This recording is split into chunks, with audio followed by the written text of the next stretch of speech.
Kanchipuram Varamahalakshmi Silks, the Grand Banarasi Mela. First time ever in Hyderabad starting from November 1st.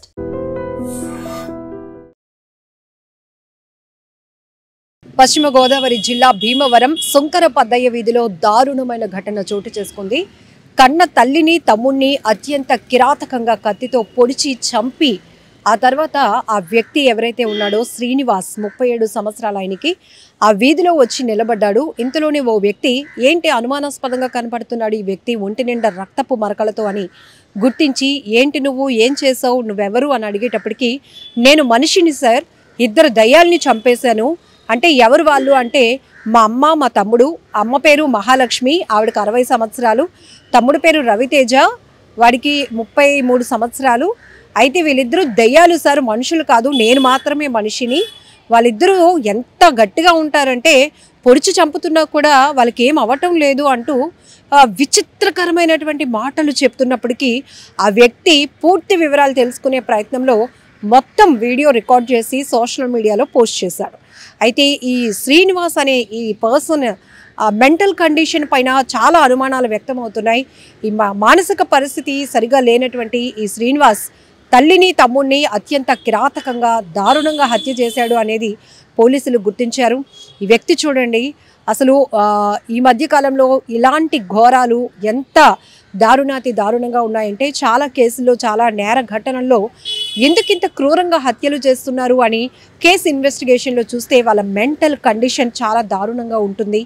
ఏం జరుగుతుందో తెలియట్లేదు, లేకపోతే ఏజ్కి తగ్గట్టుగా వాళ్ళ లైఫ్ ముందుకు నడవటం లేదనా, జాబులు రావటం లేదనా, ఫైనాన్షియల్ స్ట్రెస్, కుటుంబ వ్యవహారాల ఇవన్నీ కారణాల, లేకపోతే ఆరోగ్యపరమైనటువంటి సమస్యలు తీవ్ర ఒత్తిడిగా మారి వాళ్ళ మెంటల్ కండిషన్ పైన తీవ్రమైన ఎఫెక్ట్ చూపిస్తున్నాయి అనేది కూడా పూర్తిగా విశ్లేషించుకోవాల్సినటువంటి పరిస్థితి ఉంది. ఇక్కడ ఆ తల్లి ఎక్కువగా తనకన్నా తన తమ్ముడికే ప్రేమను చూపిస్తోంది, తన తమ్ముడిని ఎక్కువగా కేర్గా చూసుకుంటోంది అని చెప్పి ఈ అబ్బాయి ఆలోచన. అందుకే తల్లిని తమ్ముడిని వారిద్దరిని దయ్యాలుగా ట్రీట్ చేస్తున్నాడు.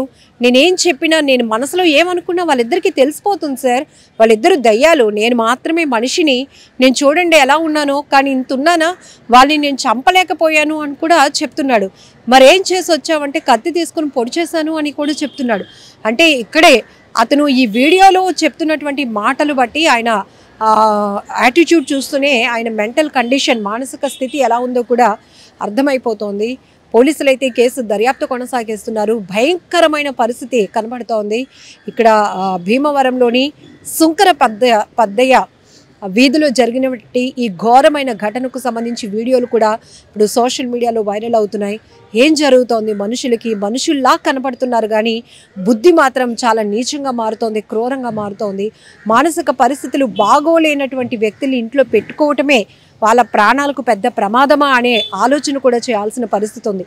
మీ అందరికీ తెలుసు, అనేక ఘటనలో సొంత పిల్లలే కన్న తల్లిదండ్రుల్ని అత్యంత కిరాతకంగా కడతేరుస్తున్నారు. ఏంటి అంటే వాళ్ళ మానసిక పరిస్థితి, మెంటల్ కండిషన్, బైపోలర్ అని ఒక డిసీజ్. ఇదేంటంటే మనుషుల మధ్య పెద్దగా బాండింగ్, అది తల్ల చెల్ల అన్న నాన్న అనే ఒక రిలేషన్ కూడా వాళ్ళకు గుర్తుకు రాదు. వాళ్ళ వల్ల వీళ్ళు ఏదైనా పెయిన్ ఫీల్ అయితే కనుక, వాళ్ళ వల్ల వీళ్ళు ఏదైనా ఇబ్బంది ఫీల్ అయితే కనుక ఇమీడియట్గా వాళ్ళని హత్య చేయడానికి కూడా వెనకాడరు అనేది కూడా మానసిక నిపుణులు చెప్తున్నటువంటి మాటలు. ఎప్పటికైనా చాలామంది అలర్ట్ అవ్వాల్సిన పరిస్థితి ఉంది. ఎందుకు అంటే ఇంట్లో మెంటల్ కండిషన్ ఉన్న వాళ్ళని ట్రీట్మెంట్కి పంపిస్తే నలుగురు ఏమైనా అనుకుంటారేమో, అయ్యో ఆ పాపకి ఇలా ఉందని, ఆ పాప మెంటల్ కండిషన్ బాగాలేదట, లేకపోతే వాళ్ళ అబ్బాయికి మానసిక పరిస్థితి బాగాలేదట, హాస్పిటల్కి తిప్పుతున్నారు అని నలుగురు, ఇంటి చుట్టూ వాళ్ళు, ఇంట్లో వీధిలో ఉన్న వాళ్ళు ఏదైనా అనుకుంటారేమో, బంధువులు ఏదైనా అనేసుకుంటారు అని ముందు భయపడిపోకండి.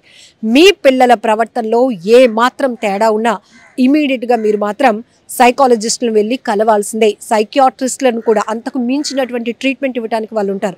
ఎందుకంటే మనం వాళ్ళ సమస్య అడిగి తెలుసుకుందామన్నా వాళ్ళు మనతో మింగిల్ అవ్వరు, వాళ్ళు మనకి సమాధానం చెప్పరు, వాళ్ళ పెయిన్ షేర్ చేసుకోరు, అసలు మనల్ని మనుషులుగానే ట్రీట్ చేయరు.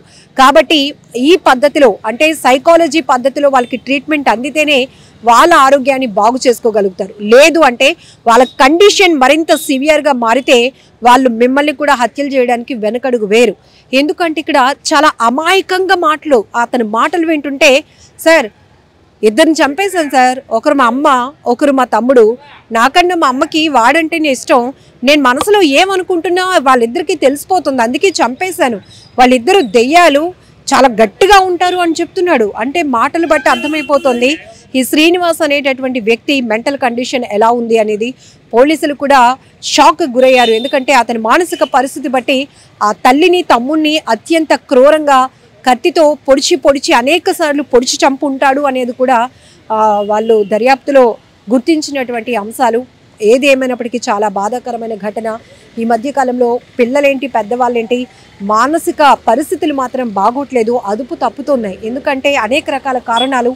ఒత్తిడి కాస్త తీవ్రంగా మారుతోంది, తర్వాత అది ఆరోగ్యం పైన తీవ్రమైన ప్రభావాన్ని చూపిస్తూ ఏకంగా మానసిక ఆరోగ్యం పైన కూడా తీవ్రమైనటువంటి ప్రభావాన్ని చూపిస్తుంది అని చెప్పడంలో ఎలాంటి డౌట్ లేదు. ఎందుకంటే ఇది ఒకటే కాదు, అనేక ఘటనల్లో చూస్తే పోలీసుల ఇన్వెస్టిగేషన్లో సైకాలజిస్టులు కూడా చెప్పిన షాకింగ్ ఫ్యాక్ట్స్ ఏంటంటే బైపోలార్ డిసీజ్ ఇలాంటివి మానసికమైన మెంటల్ కండిషన్ బాగోలేని వాళ్ళని మేమేదో జాగ్రత్తగా చూసుకోగలుగుతామని మీరు ఇంట్లో పెట్టుకుంటే గనక వాళ్ళు మీ ప్రేమను అర్థం చేసుకోలేరు. ఇంట్లో ఉన్న కండిషన్స్ని, ఇంట్లో ఉన్న ప్రాబ్లమ్స్ని వాళ్ళు అర్థం చేసుకోలేరు. అది వాళ్ళకి ప్రాబ్లంగా భావించి ఏకంగా మర్డర్స్ చేయడానికి కూడా వెనకడుగు వేయరు. బీ కేర్ఫుల్ అని కూడా చెప్తున్నారు.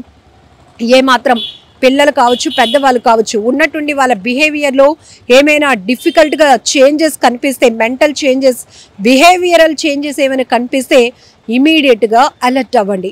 ఎందుకంటే విశాఖ మల్కాపురంలో కూడా ఓ కొడుకు ఆ తల్లి గేమ్ ఆడుకోవడానికి పట్టుకున్నటువంటి ల్యాప్టాప్ని అమాంతం లాగేసుకుందని తల్లిని చంపేశాడు కత్తితో పొడిచి, కబోర్డ్లో దాచిపెట్టేసి అన్నయ్యకేమో తెలియకుండా అమ్మ ఎక్కడికో వెళ్ళింది అని చెప్పి ఆ డ్రామా ఆడాడు. అంటే కేవలం వాళ్ళ మెంటల్ కండిషన్. ఆ తర్వాత అతన్ని అదుపులోకి తీసుకున్నాక కూడా నా చేతులారా నేను తల్లిని చంపాను అనేటటువంటి రియలైజ్ కూడా అవ్వలేదు. ఎందుకంటే వాళ్ళకి అవేవి రిలేషన్స్ కానీ ఎమోషన్స్ ఏవి ఉండవట. సో ఇప్పుడు ఆంధ్రప్రదేశ్లోని వెస్ట్ గోదావరి, పశ్చిమ గోదావరి జిల్లా భీమవరంలో జరిగినటువంటి ఈ ఘటన కూడా మరొకసారి తీవ్ర భయభ్రాంతులకు గురి చేయడమే కాదు, ఒకసారి మీ అందరినీ కూడా అలర్ట్ చేస్తోంది. Be careful. నిజంగా ప్రస్తుతం ఉన్నటువంటి సమాజం దేనికి ప్రయారిటీ ఇస్తుంది? ఆర్థిక సంబంధాల చుట్టూ మాత్రమే తిరుగుతుంది.